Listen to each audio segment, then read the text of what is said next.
something called the vault, which is essentially just the bed, which is covered by the tonneau cover. And that tonneau cover protects whatever you put in there. And it's so strong, a 200+ pound person can stand on it, Elon Musk did, and basically it won't break. It's that tough. It's literally meant for toughness. It's a true American tough. You want a truck that's tough? You want a truck that's really tough, not fake tough?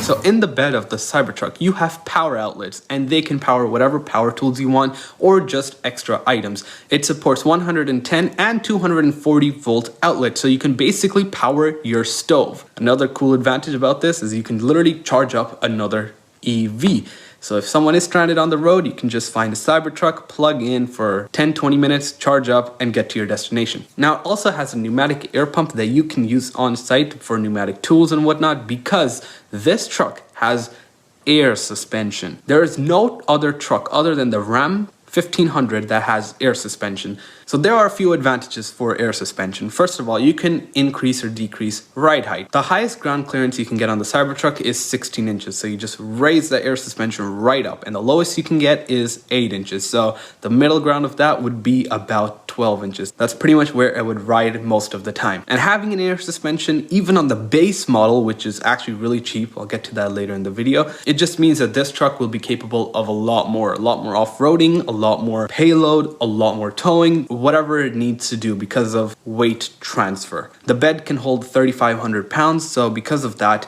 you need an air suspension so it can ride smoothly while it's loaded up and when it's empty. Now, the fifth cool option that Elon did say will come to the Cybertruck is solar panels on the tonneau cover or on top of the bed. So what this should do is give you an extra 15 miles of range per day. That's assuming you get about 4 hours of sunlight. And because the back is actually slanted, you can park the truck backwards facing the sun so that you can get that 15 miles of range. This isn't really going to be useful as charging up your battery, but it'll be useful for something like camping, where you're actually going to be staying at a location for a few days possibly, and that even without any opportunity to charge the vehicle. So coming up to number 6, we have lights. Cybertruck supposedly will come standard is a key word, with all its lights that we've seen at the unveiling event. So it has the top bar all the way at the top that will literally illuminate everything. It has the middle bar, which is the main headlight. I think Elon did say the middle part would be turned off until you need it, so not on the road. Most likely when you are going off-roading, which is actually going to be very useful, or just out in the country where there are almost no cars, no street lights or anything, and you want to see some deers and have this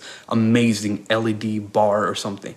So this is going to be a very important feature for those people. Coming up to number 7, we have a 6-seater option. Well, it's not even an option. The Cybertruck standard comes with 6-seater.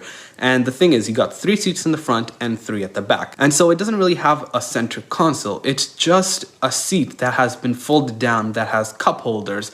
And obviously this truck is very roomy. It can probably accommodate 6 adults in the front and the back because of how roomy it is. You can just watch the Jay Leno special with Elon Musk and just see the interior of the Cybertruck and how roomy it is. It's like Elon's a child sitting in the Cybertruck, and he's a tall guy. He's 6'3" or something. He's very tall and he's a big dude. So seeing that he looks small in a Cybertruck just gives us some perspective of how big the interior and the cabin would actually be. Now, coming up to number 8, it's durability. Now, the Cybertruck is bulletproof, at least the stainless steel. It's bulletproof to a 9mm bullet, a handgun bullet. So it's not stopping any AK-47s or any like 45mm bullets or whatever. So it's not stopping anything more powerful. So you can't really go into a war zone thinking it will protect you, because it just won't. You will need to add extra armor on top of that. But just considering this is a truck that most people would actually buy and actually own, and having it actually bulletproof, that is quite impressive. Now, on stage during the unveiling event, the glass did break. Now, obviously, a lot of controversy has popped up because of that, and a lot of people were talking about, is the Cybertruck even strong? People are saying it's a publicity stunt, and there have been a lot of memes about the glass breaking. It's just been all over the internet. For those people saying that the glass breaking was a bad thing, here's a video showcasing what would happen if that same ball or a metal piece came through the window of a Model Y, which is another one of Tesla's vehicles. And you can see that the glass just broke instantly. So the glass breaking is not as bad rather than it shattering. So in the Model Y example, the glass just simply shattered. In the Cybertruck, it just cracked, and that's all that happened. The ball did not penetrate into the cabin, which means this is going to be a serious, tough truck. Because this happened, Tesla will obviously improve their glass and improve its strength of the glass, and that will literally help the glass just not breaking when the people or the customers who bought the truck encounter a situation like a car tire bouncing on the road.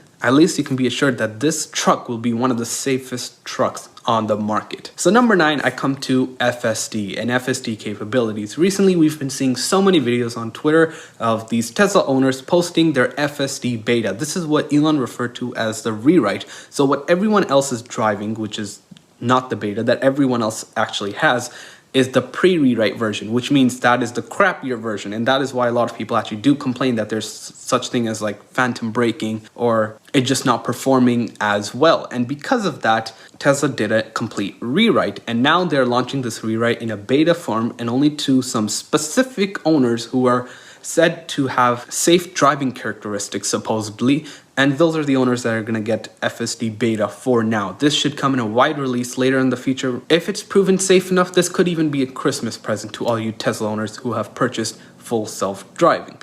Now, this truck will come with all the necessary hardware to be completely full self-driving, which means it can literally drive you anywhere you want it to within the country or continent that you are on. And because of that, FSD is going to increase in price eventually. Right now, it's $10,000 as it stands. And back when this truck was released, it was $7,000. So just a year ago, the FSD price increased by $3,000.